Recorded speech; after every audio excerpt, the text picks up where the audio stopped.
இங்க இருக்கிற யாரை வேண்டுமானாலும் நான் கூட என்ன சொன்னேன், நன்றி சொல்றேன். இல்ல நீங்க பேசுங்க அப்படின்னாரு. நம்ம போதும், நம்ம இனிமேல் பேசுறதுக்கான நேரமே இல்லை. அரசியலா நம்முடைய உறவுகளை அணிதிரட்டி ஒரு கொடையின் கொண்டு வந்து, அன்னைக்கு கூட யூஎன்ஐ ரிப்போர்ட்டர் கேட்டார், இது அரசியல் கூட்டணியா மாறுமா அப்படின்னு. அது மாறுமா மாறாதா இருக்கிறதெல்லாம் எங்க டாக்டர் சீமான் போன்றவர்கள், இங்க இருக்கிற பாட்டாளி மக்கள் கட்சி, இங்க இருக்கிற பெரிய, நான் சொல்ற ஒத்துக்கிறேன், என்னோட பெரிய கட்சியாவே நீங்க இருக்கிறீங்க, நீங்க முடிவு பண்ணுங்க, நாங்க உங்களுக்கு துணையா நிக்கிறோம். இனிமேல் போய் இந்த 5 ஆண்டு நினைச்சா இன்னைக்கு முழுசா சட்டமன்றத்தை உட்கார்ந்து பார்த்த பிறகு இந்த 5 ஆண்டு காலமும் தமிழ்நாடு என்ன ஆகுமோ, எப்படி ஆகுமோ, ஏதாகுமோ தெரியல. இங்க இலங்கையில தான் ஈழம் வாங்கி தர முடியல, இங்க அகதியா வந்து கிடக்குறான். அவனை எங்கேயாச்சும் போலீஸ் வெஹிக்கிள் செக்அப்ல பிடிக்கிறான், உங்கள்கிட்ட பாஸ்போர்ட் இல்ல, விசா எல்லாம் முடிஞ்சு போச்சுன்னு அப்படியே தூக்கி போய் ஜெயில போட்டுறான். அப்புறம் நாங்க ஜாமீன்தார் பெயில் எடுத்தா கொண்டு போய் புழல் சிறையில் அடைச்சிடறான். 5 வருஷம் 5 வருஷம் அவங்கள விடுதலை செய்ய முடியல. இன்னைக்கு இந்த தமிழக வேலை தமிழருக்கே ஒரு சட்டம் இயற்ற முடியல. இன்னைக்கு மேகதாதுல அணை கட்டி தீர்வேன்னு சொல்றான். ஒரு அனைத்து கட்சி கூட்டத்தை கூட கூட்டி அனைத்து கட்சி தலைவர்களின் கருத்தை இது போன்று ஒரு மணி நேரம் 2 மணி நேரம் ஒதுக்கி இந்த மக்களால் தேர்ந்தெடுக்கப்பட்ட ஒரு நாட்டுடைய முதலமைச்சர் காது கொடுத்து கேட்பதற்கு தயாராக இல்லை என்று சொன்னால் என்ன கொடுமை, என்ன கொடுமை. நமக்குனாச்சு இந்த நிலைமை. எதிரில் இருந்து விமர்சிக்கிறோம். பாவம் எங்க அண்ணன் திருமா போனார், பாவம் எங்க ஐயா முத்தரசம் போனார், பாவம் எங்க அண்ணன் வீரபாண்டியன் போனார், பாவம் எங்க பாலகிருஷ்ணன் போனாரு. இந்திய நாட்டுக்கு சுதந்திரம் வாங்கி கொடுத்த காங்கிரஸ் கட்சி போச்சு. முதல் கூட்டங்க நடிகர் விஜய் பனையூர்ல அழைக்கிறாரு. அங்க ஈசிஆர்ல ஒரு கூட்டம், ஒரு ஹோட்டல்ல வாங்க கூட்டணி கட்சி தலைவர்களா நம்ம ஒன்று கூடி பேசுவோம் அப்படின்னு அழைக்கிறாரு. எல்லாம் நம்பி போறாங்க. 2 நிமிடம் ஆகுமாங்க? 2 நிமிடம் இல்ல, 2 செகண்ட் ஆகாது.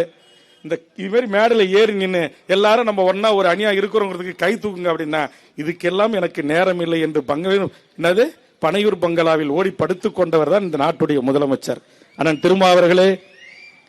அண்ணன் புரட்சி புயல் வைகோவை நினைச்சா சமீப காலமா ஐயோ ஏன்னா இப்படி ஆயிட்டீங்க. எங்களுக்கு எல்லாம் உங்களுடைய உணர்ச்சிகரமான உரையை கேட்டு சட்டமன்றத்தில் நாடாளுமன்றத்தில் நீங்க ஆற்றிய உரைகள் எல்லாம் கேட்டு ஈர்க்கப்பட்டவர்கள். அப்படியேப்பட்ட அண்ணன் அவரு சமீப காலமா பேசுற பேச்சு அதை விட உச்சம். இனத்தை கொன்று ஒழித்த காங்கிரஸ்காரனுக்கு நேற்றுக்கு டெல்லியில் அவர் புள்ள உணர்ச்சி வயப்பட்டு அந்த கோட்டு இப்படி பிரிக்கிட்டு வருது. அப்படியே உணர்ச்சி வயப்போட்டு அவர் போட்ட முழக்கம் இருக்க, ஐயோ உங்க மேல நாங்களாம் மிகப்பெரிய மரியாதை வச்சிருந்தோம். இன்னைக்கு அண்ணன் திருமா கம்யூனிஸ்ட் இயக்கங்கள் இன்னைக்கு எப்படி பம்புறீங்க, எப்படி பம்புறீங்க? ஏன் இந்த நிலைமை உங்களுக்கு? ஏன் இந்த நிலைமை? ஏன் ஒரு குடையின்கள் நம்ம இருக்கக்கூடாது? ஏன் ஒற்றுமையா இருக்கக்கூடாது? நாம் நமக்கான இடங்களை நாம் பங்கிட்டுக் கொள்ளுவோம், நாம் நமக்கான முதலமைச்சரை தேர்வு செய்வோம் என்று என்றைக்கு ஒரு முறை நாம் ஒரே அணியில் திரள போறோம்? இன்னைக்கு நம்ம சண்டை போட்டதனுடைய விளைவு என்ன ஆகி போச்சு? எங்க ஊர்ல சொல்லுவோம் நோவாத நொங்கு சாப்பிடுறது, நீங்க சொல்லுவீங்க எங்க ஊர்ல நோவாத பலாசொல சாப்பிடுற மாரி. பண்ருட்டிக்கு என்ன ஃபேமஸ்? பலாப்பழம். அந்த மாதிரி ஒருத்தன் சாப்பிட்டு போயிட்டான். என்ன செஞ்சாலும் அதை ஆதரிக்கிற ஒரு கூட்டம், அவன் என்ன பேசினாலும் அதை ரீல்ஸ் போடுற ஒரு கூட்டம், அவன் என்ன பேசினாலும் ஐயோ ஐயோ ஐயோ எங்க, அது எனக்கு வாயால சொல்றதுக்கு அவமானமா இருக்கு. ஆக இந்த கேடுகட்ட இழி நிலையிலிருந்து என் தமிழ் சமூகத்தை ஒரே அணியில் அரசியல் அணியாகவும் இது மாற்றப்பட வேண்டும் என்பது வேல்முருகனுடைய விருப்பம் மட்டுமல்ல, ஒட்டுமொத்த என் தமிழ்ச்சாதி மக்களின் விருப்பம். என்னைக்கு தமிழ்ச்சாதி உணர போகிறோம், உணருங்கள். அதற்கான முன்னெடுப்பு வேலைகளை நாங்கள் செய்கிறோம் என்பதை இந்த நேரத்தில் தெரிவித்து, நம்ம ஒற்றுமையா நின்னா இத்தனை கட்சியினுடைய, நான் சொன்ன அன்னைக்கு அனைத்து கட்சி கூட்டத்துல ஒருவருக்கு 40 கட்சி வந்திருந்தாங்க, ஆளுக்கு ஒரு 1000 பேரை வாங்கினேன். 1000 பேர் வந்து இன்னைக்கு சென்னை ஸ்தம்பிச்சிருக்கோம். பெரிய கட்சி நாங்க அனைத்து கட்சி கூட்டத்துக்கு தான் வருவோம், இந்த மாதிரி ஆர்ப்பாட்டத்துக்குலாம் வர மாட்டோம்னு ஆண்ட கட்சி நிறுத்திக்கிட்டாங்க. தேசிய கட்சி நாங்க இந்த கொள்கைக்கு உங்க பக்கம் நிக்கிறோம்னு காட்டுறது தான் வந்தோம், இந்த மாதிரி ஆர்ப்பாட்டத்துக்குலாம் நாங்க உங்க மேடைக்கு வர மாட்டோம் அப்படின்னு அவங்க தேசிய கட்சி வந்தவங்க அவங்களும் போயிட்டாங்க. ஆனா என்றைக்கும் இந்த மண்ணுக்காக, மொழிக்காக, இனத்திற்காக, தமிழ் சமூகத்தின் வாழ்வுரிமைக்காக, தமிழீழ விடுதலைக்காக உலக தமிழர்களின் ஒற்றை முகவரி என் மேதகு வேலுப்பிள்ளை பிரபாகரன் என்கிற மாவீரன் பிரபாகரனை நேசிக்கின்ற உறவுகளாக அன்றும் இன்றும் என்றும் ஆதரிக்கக்கூடிய இந்த உறவுகள், என்றும் போராட்ட களத்தில் நிற்கக்கூடிய உறவுகளும் அவருடைய கட்சிகளும் அவருடைய தலைவர்களும் இங்கு ஒருங்கிணைந்து வந்திருக்கிறார்கள். நிச்சயம் நாம் ஒன்று திரண்டு இது எதிர்காலத்தில் ஒரு அரசியல் அணியாக கூட மாற்றப்பட வேண்டும். நீங்க எல்லாம் ஒன்னா இருங்க. இந்த பெரிய கட்சி எல்லாம் உங்ககிட்ட வந்து சீட்டு கேட்க வைக்கிறதுக்கு நான் பொறுப்படுத்துக்கிறேன். யாராச்சும் அஷூரன்ஸ் கொடுக்குறீங்களா?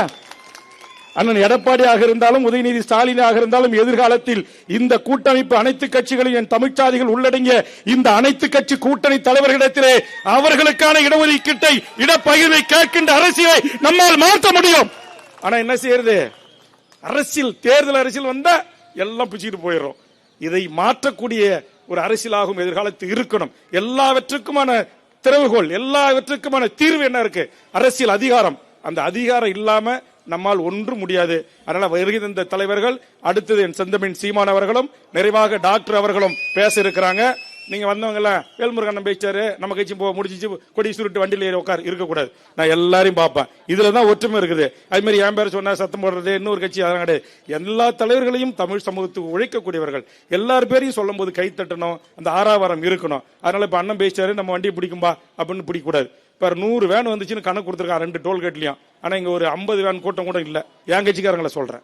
125 கார் வந்துச்சுன்னா எங்க போச்சுன்னு தெரியல. டாக்டர் என்கிட்ட சொல்றாரு, கொஞ்சம் அவங்க எல்லாம் வந்து முன்னாடி நிக்க சொல்லுங்க அப்படின்னு. இது மாதிரி பாதி கூட்டம் பின்னாடி நிக்குதுன்றான். அப்ப வரோம், எந்த நோக்கத்துக்காக வரோம்? ஆர்ப்பாட்ட நோக்கத்துக்காக வரோம். இந்த ஆர்ப்பாட்டம் வெற்றி அடையணும். மேடைக்கு முன்னாடி வந்து நிக்கணுமா இல்லையா? நிக்கிறது இல்ல, பேசுறதுக்கு முன்னாடியே கலையிறது, அல்லது கடைசி வர வண்டி வந்துகிட்டே இருக்கு. இன்னும் வேன் தமிழ்நாடு முழுக்க ஒரு தொகுதிக்கு ஒரு வேணும்னு சொன்னேன். சில தொகுதியில் கடைபிடிச்சு வந்திருக்கிறாங்க. இன்னைக்கு அது இன்னும் வந்துகிட்டே இருக்கு. இது என்ன ஒரு சிஸ்டம்? இது என்ன ஒரு முறைமை? 3 மணிக்கு ஆர்ப்பாட்டம்னா காவல்துறை பாருங்க, வெற்றி கிழக்கு அரசு காவல்துறை நம்ம எப்படி ஏவலமா நினைக்கிறான். இத்தனை தலைவர்கள் வராங்கன்னு போஸ்ட் அடிச்சிருக்கோம், படம் போட்டிருக்கோம், எல்லாருக்கும் உளவுத்துறைக்கு கடிதம் கொடுத்தாச்சு.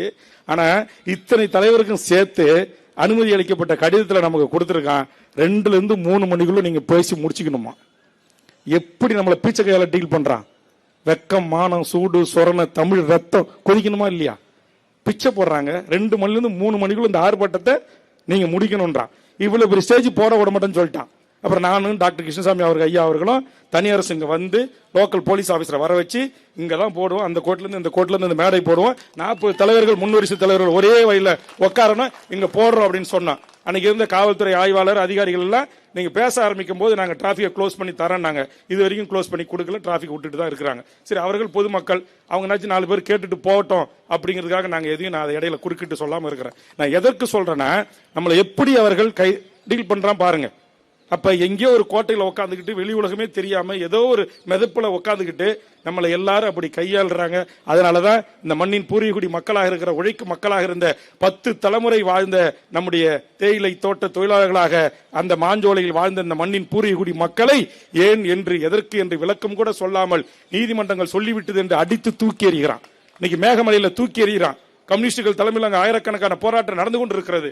இன்னைக்கு அவருடைய வீடு, வாசல், குடிநீர், சாவு, வாழ்வு எல்லாமாக இருந்த 4-5 தலைமுறையில் 10 தலைமுறை வாழ்ந்த அந்த மக்கள், தமிழர்கள், பூர்வீகுடி மக்கள் வீடுகளை இடித்து தரமட்டமாக்குறேன்னு சொல்றான்.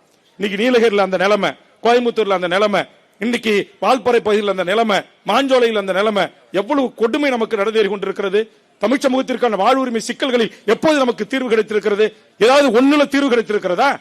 இன்னைக்கு பரந்தூர் விமான நிலையம் வராதான், ஆனா அங்க ஷிப்காட் கொண்டு வருவாங்களாம். பன்னாட்டு பணக்கார பெரும் நிறுவனங்களுக்கான மிகப்பெரிய தொழிற்சாலைகள் அமைப்பதற்கு இடம் தருவாங்களாம். இங்க எங்களுடைய மீனவர் மக்களுடைய வாழ்வுரிமையை முற்றுமுதலமாக பறித்து பன்னாட்டு பெரும் கணக்கான நிறுவனங்களுக்கு கடலில் 100கணக்கான மைல் தூரம் அவன் அதானிக்கும் அம்பானிக்கும் குத்தகை என்கிற பெயர்ல ரியல் எஸ்டேட் மாதிரி கடலை போட்டு வித்துக்கிட்டு இருக்கிறான். கேட்க நாதி இல்ல.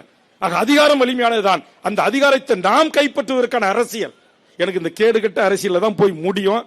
இந்த பெரும் கூட்டம் எப்படி பேசிக்கிட்டு இருக்கு, இது என்ன ரீல் போடுறது, ஷார்ட் போடுறது தெரிஞ்சுதான் நான் என்ன சொன்னேன், எப்பா நான் என்னால முடிஞ்ச அளவுக்கு ஒரு விழிப்புணர்வு உருவாக்குறதுக்கு போறேன்.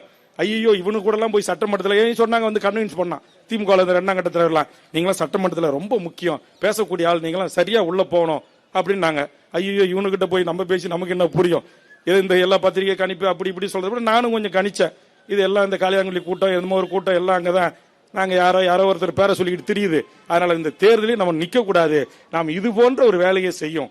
ஆப்டர் தேர்தலுக்கு பிறகு தமிழ் மக்களை அனைவரையும் ஒரே குடையின் கீழ் கொண்டு வருகின்ற அந்த பணியை செய்வோம் என்று மூத்தவர் தலைமையிலே ஒருங்கிணைத்திருக்கிறோம். இங்கு யாருக்கு மக்கள் செல்வாக்கு இருக்கிறதோ, யாரு மக்களை அனைத்து சமூக மக்களையும் அரவணைத்து ஒரு குடையின் கீழ் கொண்டு வரக்கூடிய அந்த பணிவு, தலைமை, பண்புகள், விட்டுக் கொடுப்புகள் எல்லாம் இங்க இருக்கிற எல்லாருக்குமே இருக்கிறது.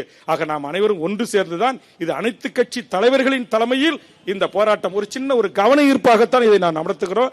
நிச்சயம் இது அரசியல் அணியாக கூட மாற வேண்டும் என்பது தொண்டர்களின் விருப்பம், தமிழ்ச்சாதி மக்களின் விருப்பம்.